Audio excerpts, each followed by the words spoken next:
based on a true story from Reddit. This is a second part of a family drama. Make sure to check part 1 and 3 on our channel. A heartbreaking story about a father who had to make an impossible decision to protect his son from the woman he once loved. When a mother's hatred for her son's identity led to violence, a father had no choice but to step in, even if it meant risking everything. Here's what happened. I posted about my wife wanting to send our son to a conversion camp, and the situation has only gotten worse since. I tried showing her everything I could, videos, documentaries, but she wouldn't budge. I've reached the point where I can't keep fighting for a relationship this toxic. I'm filing for divorce, and I'm doing it as soon as possible. I picked up Noah from school, and we had a long talk. I told him about the divorce and why it was happening, that his mom wanted to send him to a conversion camp. He was devastated, but he was so grateful I was standing by him. He'd been pressured for months, with his mom setting him up on dates with girls, telling him he needed help, that he had a condition to fix.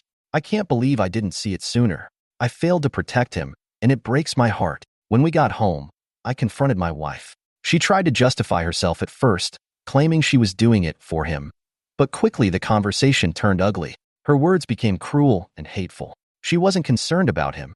She was ashamed. Ashamed of having a gay son. I told her I'd seen an attorney and I was moving forward with the divorce. That's when everything escalated. She exploded with anger, calling me delusional, saying I was betraying her, and the argument turned violent. I tried to restrain her, but she pushed past me and went after Noah. I tried to stop her, but she lashed out at him, punching him, hitting him in the face. He got a black eye, a split lip, and I'm still not sure if she gave him a concussion. It was pure rage. She kept yelling slurs at him, calling him a dirty faggot, telling him it was all his fault the family was falling apart. The hate in her voice was unlike anything I've ever heard. My daughter, hearing the chaos from upstairs, came down and immediately called 911. As I asked her to, the police showed up soon after, and they took her away, though she was still insisting she hadn't done anything wrong. Right now, I'm in the hospital. My wife broke my rib during the struggle, but I couldn't leave Noah. He's getting checked for a concussion, and he's got visible injuries from the beating she gave him. I'm focusing on getting him safe and making sure he knows that none of this was his fault. I'm filing for full custody, and there's no way I'm letting her have access to my kids after what she did. I've learned that as a father, it's my job to love and protect my children unconditionally. I never thought my wife would turn on our son like this, but she did.